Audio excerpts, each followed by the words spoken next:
You're listening to the Unlocking Financial Freedom podcast, episode number 4. I'm continuing with our series on achieving financial freedom through personal financial planning. And in today's episode, I'll be talking about the relationship between the financial planner and the client. Because at the heart of financial planning and the financial planning process, it is this relationship that makes or breaks your financial plans. I'll also be talking about the social media conversation I'm hosting on my website. So, do stay tuned.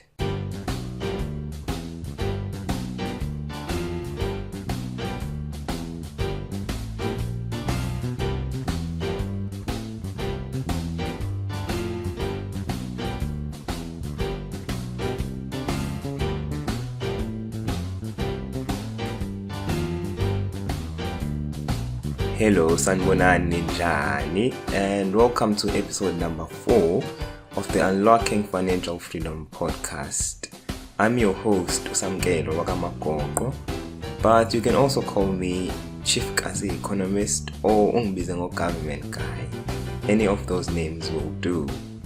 Once again, I'm happy and excited, really excited that you've taken time out of your busy schedule to listen to this episode of the Unlocking Financial Freedom podcast. This is part 4 of 4 of the series I'm doing on achieving financial freedom through personal financial planning. And for the benefit of those who haven't been following the series, I'd like to basically recap on what I've talked about on the series. So in part 1 of the series, I introduced you to the concept of personal financial planning. A recap on what I've talked about on the series. So in part 1 of the series, I introduced you to the concept of personal financial planning and the study and the process of financial planning. And I showed you how it can help you achieve financial freedom. And I talked about the 2 pillars of financial planning, which are the wealth creation pillar as well as the wealth preservation pillar of financial planning. And after that, I then introduced you to the 6-step financial planning process. And this is the process financial planners follow, or should follow rather, because some people don't actually follow it. This is the 6-step financial planning process that financial planners and advisors should follow in order to have a structured and methodical approach in helping you achieve your financial goals.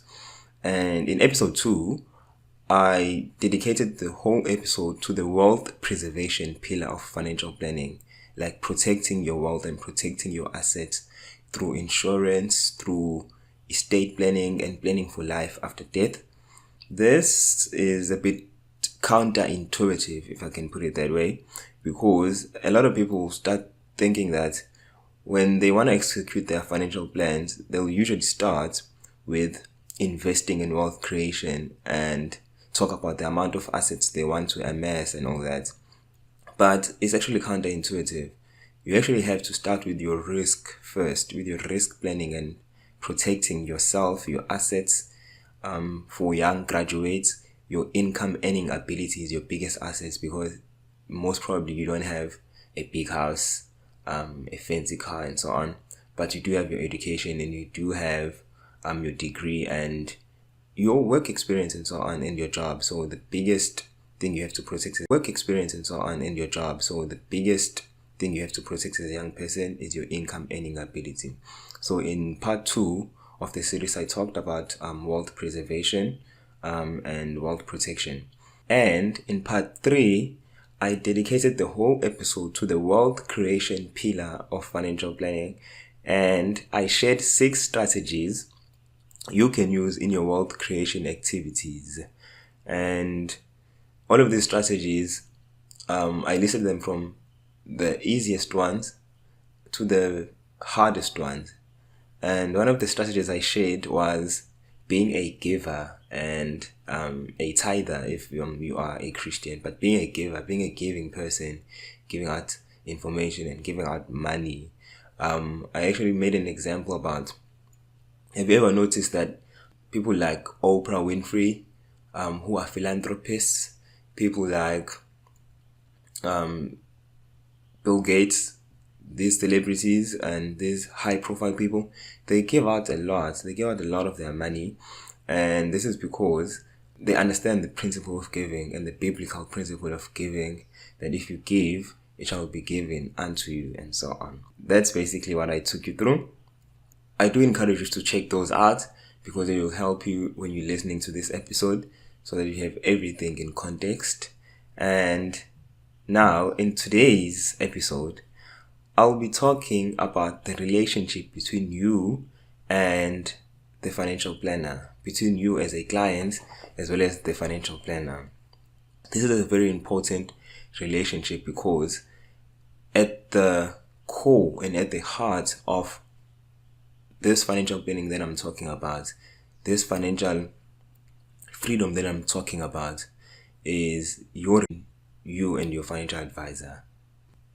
I know that a lot of people don't trust financial advisors due to past experiences, and I'd like to know, have you or someone close to you ever been a victim of bad financial advice? I'll give you a moment to answer that question, but for now, let's go to an ad break. I'll see you after the break. Hey guys, sanibonani ninjani? I'm Chief Kasi Economist, and I'd like to share an exciting competition I'm hosting on my website. The winner of the competition will walk away with a registered company as well as a well-designed WordPress website. So listen up on how you enter. Step 1. Log on to YouTube and search for my channel, which is Chief Kasi Economist.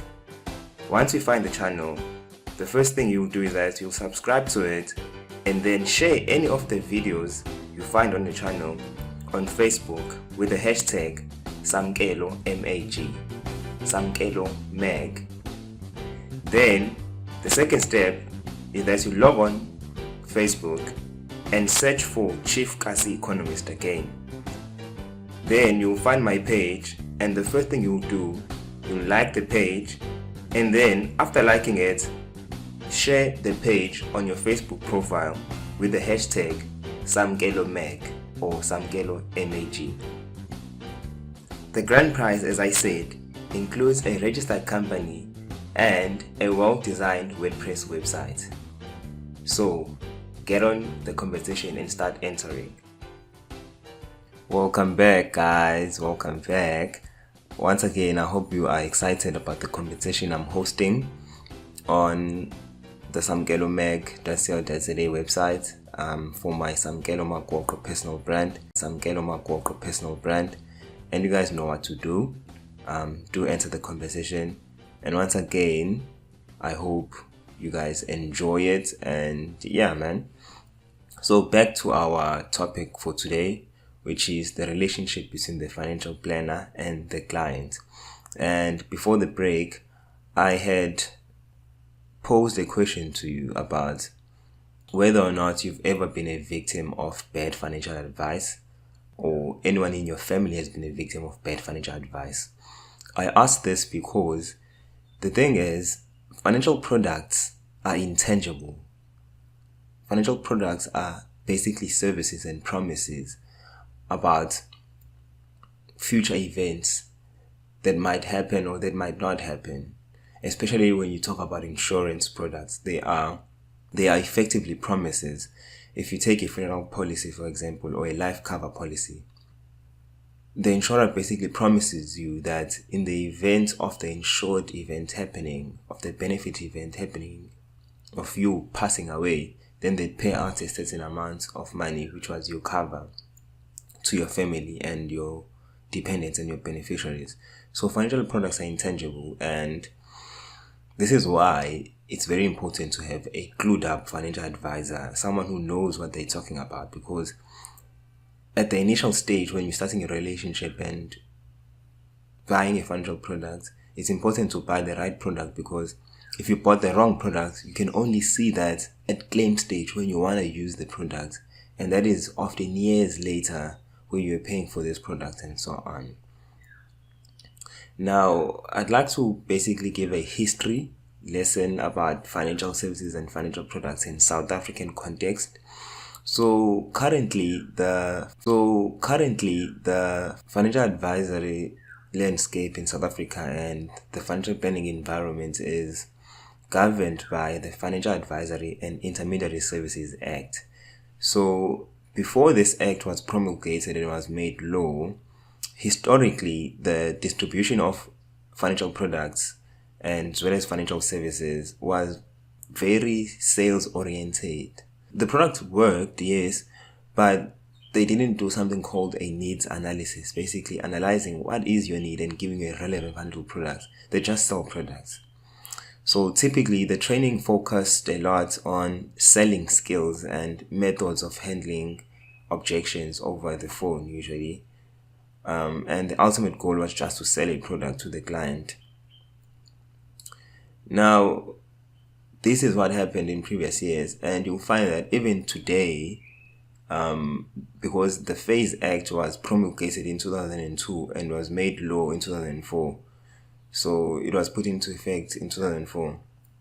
So now you'll find that a lot of people who were in the industry pre-phase found it hard to adapt and become a person or a financial planner that looks at needs of a person and so on. And also they still have those mentalities, even the managers and the whole industry as a whole. There's still a bit of selling and so on that happens without a proper needs analysis being made. So after the government seeing that everyone and anyone is selling these products in the industry and they're not doing a needs analysis, they then introduced the Financial Advisory and Intermediary Services Act. So as the name says, it's an Advisory and Intermediary Services Act. So the act basically governs the advice given by financial planners. And the act basically says it governs the remuneration and the conduct of financial advisors. So after the Phase Act was introduced, then people had to adhere to a general code of conduct of the Phase Act, and there was an ombud of the Phase there was an ombud of the Phase Act, which meant that people had recourse to complain about financial products. So that's what happened then after the Phase Act was introduced. But I'd like to share a story about my mom, because she was a victim of bad financial advice, and at a really crucial stage of her life, at retirement, when she was retiring, she was a victim of bad financial advice, which led her to making decisions that really worked against her after all her life working for the government and so on. So one of the reasons why I love talking about financial planning, and I went into this financial planning industry as a financial planner and advisor myself, is because I wanted to be the change I want to see and to help people really see the true value of financial planning if it's done the right way. So the relationship between the financial planner and the client is quite important, and for me to explain this, I wanna explain the type of advisors that exist. So there are two types of advisors that exist, and this basically is aligned to the product distribution model. So there are tied advisors, an advisor that only advises on specific company products and does not advise on other company products. So this doesn't mean that the advisor can't offer the other products. It just means that primarily they use their company's products because they are hired by their company. So if you are hired by Sanlam, you'll advise on company. So if you are hired by Sanlam, you'll advise on Sanlam products. If you are hired by Old Mutual, you advise on Old Mutual products. But if a client says to you they want to deal with momentum, then they can go to someone who advises on momentum products. So those are tied financial advisors who can only offer financial products from their companies and so on, because they are hired by these companies. And then there are non-tied financial advisors. So these advisors offer financial products from different companies, and they are independent and they are not affiliated with any financial services company, with any big brand. They offer products from Old Mutual, they offer products from Sanlam, they offer products from Momentum. You, the client, choose which products you want to use, or the financial planner actually decides what financial products is relevant for you in all of these different choices they have. So this is where the conduct and intermediary services comes in. So if it's an intermediary services, it means that the financial planner then connects you with these companies. It connects you, the client, with these companies and offers an intermediary service of connecting you with these companies, and also offers you advisory services where they advise you on what products to choose. Now, you are at the mercy of the advisor because the advisor has all of the information, and it's quite important that you understand the difference between a tied advisor and an untied advisor. This doesn't mean that if an advisor is tied, he is incompetent, or if an advisor is not tied, he is more competent. Just a distribution model of the financial products. So, for example, I'm hired by a financial services company, one of the biggest ones in South Africa, and I can only graduate a diploma in financial planning, and I want to be a certified financial planner, which is the highest qualification and standard for financial advisors in South Africa and the world at large, because it's an international qualification in international body. But I can only offer products from this company. Unless I go into an independent company, then I can offer products from different companies. But this doesn't disadvantage anyone, because at the end of the day, financial products are just solutions to the overall plan, and they are similar. Actually, there's not much of a difference between a product that is offered by Momentum or a product that is offered by Sanlam or Old Mutual. If it's a retirement annuity, if I make a financial plan for you and I see that you need to top up your retirement savings, I will offer you a retirement annuity from the company I work for, because I am tied to that company.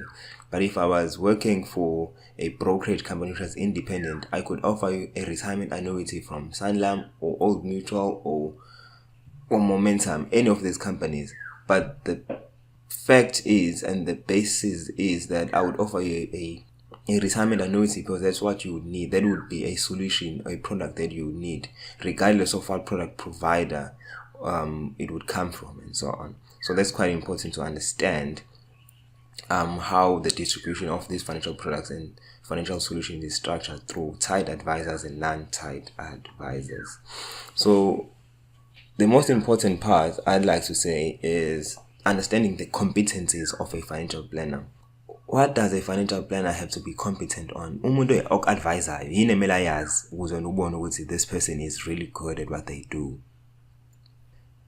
Financial planning and financial advice is basically tailored around law, and your financial planning and financial advice is basically tailored around law, and your financial advisor must have legal and technical competency. So I don't mean that he has to be a lawyer. He doesn't have to be a lawyer or an accountant, but he's generally similar, and he has a generally similar skills to accountants and lawyers. Take a doctor, a general practitioner, a GP. A GP is not a specialist such as a pediatrician or a cardiologist, a doctor of the heart, or a pediatrician, a doctor for children, or a gynecologist. He is just a general practitioner who can identify that you have certain symptoms that are related to your heart, and then he can refer you to a cardiologist. Similarly, a financial planner in your life may see that, for example, you need estate planning services. You need to set up your trust. You need to set up your will. He himself may not know how to draft a will and how to do a trust, but he knows that you need a trust. He can identify that you need a trust and you need a will, and he knows where to refer you and so on to actually create the trust and create that will. So I liken a financial advisor, a financial planner, to a general practitioner, a GP doctor, who is someone who is a generalist and a general practitioner, and can point you to the right direction and point you to the right specialists. Of course, if he knows what is bothering you and he can help you with it, he can give you medicine or prescribe something for you and actually give you medicine. But if something is much more than his skills, then he'll send you to a specialist that is focused on is. For example, where I work, we have access to legal advisors. So if I identify that you as a client need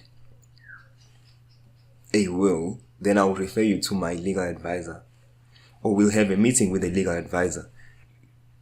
And if I see that you need estate planning services, you need to set up a trust, then I'll refer you to my legal advisor and so on. So that's what I'm talking about. So in closing, and most importantly, this relationship between you and the financial planner is based on honesty and trust. You need to deal with someone you trust, and you need to establish that relationship of trust, because a financial planner should be someone you grow with, and not someone you just meet today and they sell you financial products and they just leave you. So my friend always makes an example about white people and black people, and then he says that the only difference between a white person and a black person is the information they have about planning and about financial planning and about money, basically.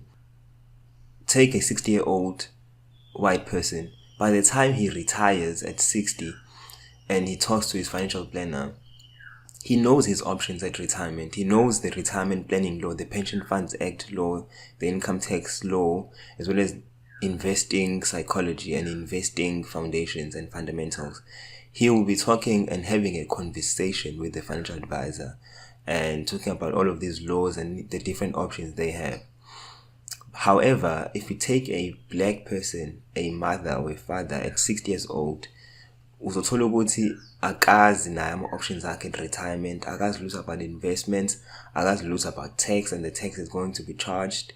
He doesn't know about investment psychology and all that. He doesn't know about investment psychology and all that. It's information, I know.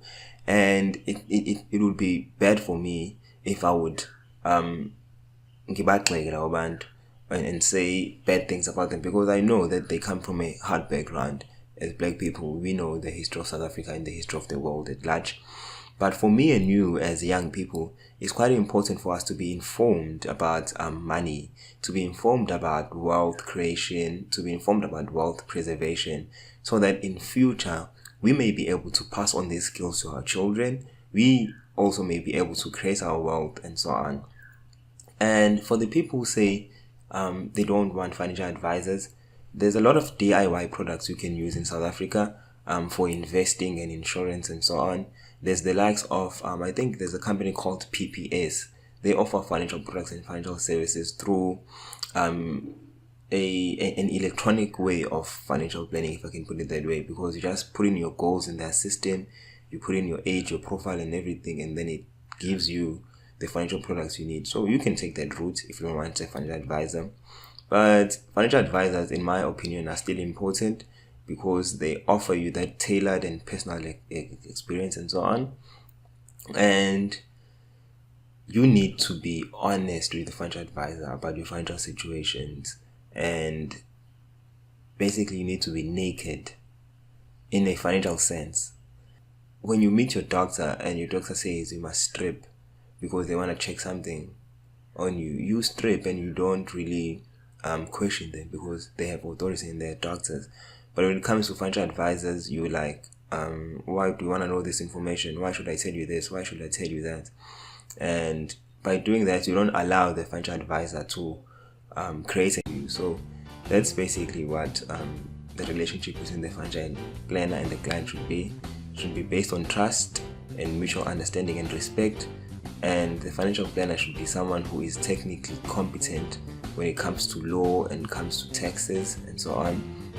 And you should be honest and tell the truth to the financial advisor. So that's basically it. And that's all for today. And I hope you guys enjoyed today's show. And I'll see you on the next one. On the next series, I'll be talking